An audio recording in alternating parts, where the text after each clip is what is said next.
Patrick Mouratoglou on Carlos Alcaraz, the exception in modern tennis. The evolution of tennis, why Carlos Alcaraz stands out from the crowd. Tennis has undergone a significant transformation over the past few decades, and Patrick Mouratoglou, a renowned coach with a proven track record of success, has been at the forefront of this change.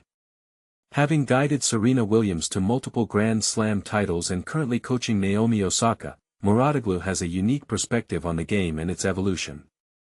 One of the most notable changes in tennis has been the shift from flat hitting to a more spin-based contest, led by players like Rafael Nadal and Roger Federer. However, Mouratoglou has spotted another recent change in the tennis landscape, and it's got to do with the body types of top ATP Tour players. In a recent video essay on his Instagram page, Mouratoglou highlighted the changing profile of players in terms of height and body composition. He noted that most top players are now taller and thinner, with Carlos Alcaraz being a notable exception.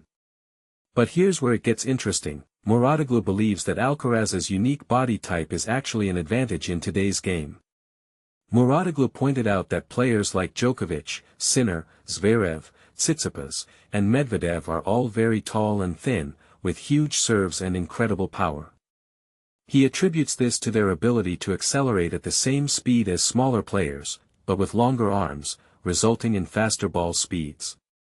However, Alcaraz's more compact build allows him to generate power and speed in a different way, making him a formidable opponent on the court. But what does this mean for the future of tennis? Is the game becoming too focused on physical attributes, rather than technique and strategy?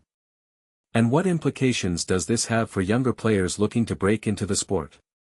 These are all questions that Mouratoglou's observations raise, and they're sure to spark a lively debate among tennis fans and pundits alike. In related news, Carlos Alcaraz recently confirmed his withdrawal from the Toronto Open, citing small muscle issues and the need to recover physically and mentally.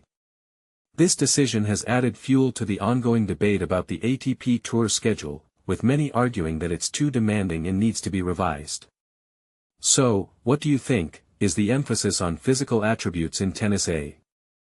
Ljubicic compares Alcaraz to Federer, the next tennis legend. Imagine a tennis match so captivating that it echoes the prowess of the legendary Roger Federer. This was the scene at the Wimbledon 2025 final, where Carlos Alcaraz and Jannik Sinner dazzled the audience, hinting at a rivalry destined to be etched in the annals of sports history. Ivan Ljubicic, Federer's former coach, was among the spectators, deeply engrossed in the unfolding drama. In a recent interview with Tejas Anziger, Ljubicic shared his insights, revealing the striking similarities he sees between Federer and Alcaraz, and intriguingly left open the possibility of coaching Sinner in the future. But here's where it gets controversial. Ljubicic's comparison of Alcaraz to Federer is not just about skill but also about the flair and unpredictability on the court. Like Federer, Alcaraz plays with a bold, aggressive style, always hunting for the next point. Yet, there's a playful element to Alcaraz's game, a sense of performing for the joy of the crowd, which Federer's efficiency often masked.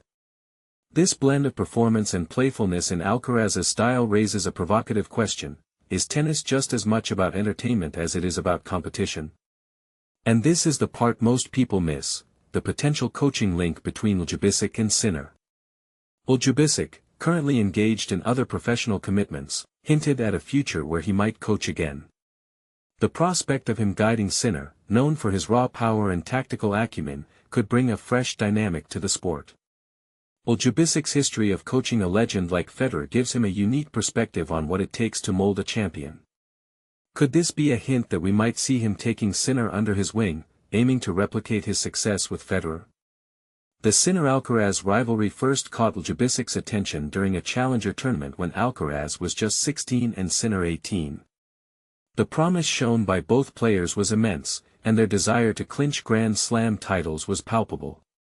Watching them evolve will undoubtedly be one of the sport's most thrilling narratives. Reflecting on the recent Roland Garros final, Ljubicic described it as very, very good, filled with drama and breathtaking saves.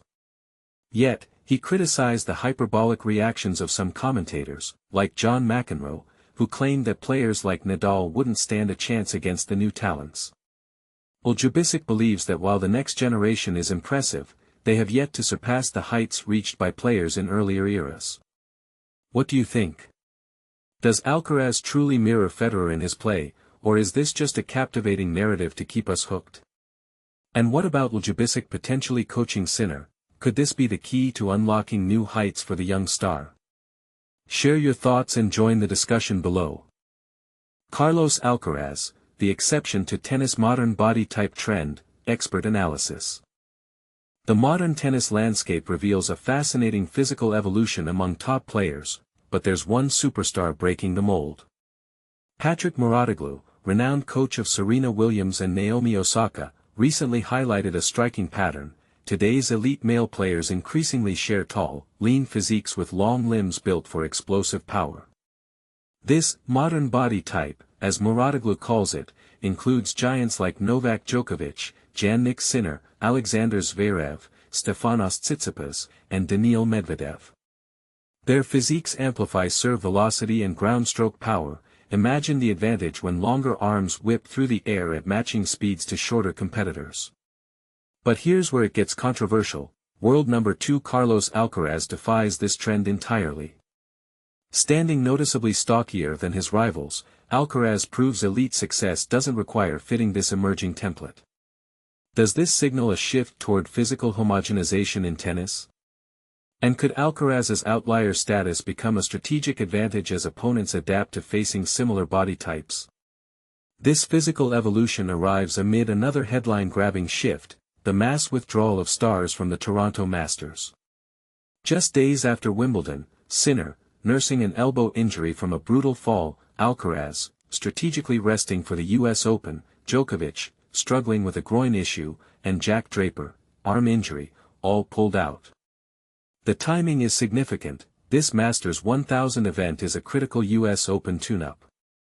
Tournament organizers now rely on replacements like Taylor Fritz, Zverev, and Holger Rune to headline the event. And this is the part most people miss. The withdrawals have sparked blunt criticism about tennis' grueling schedule. Analysts argue that back-to-back marquee tournaments demand unsustainable physical tolls, especially when top players compete deep into Grand Slams like Wimbledon. Should the calendar be restructured to prioritize player health? Or is this simply the new normal in elite tennis? Weigh in below. Do today's physical demands and packed schedules risk sidelining the very stars fans pay to see?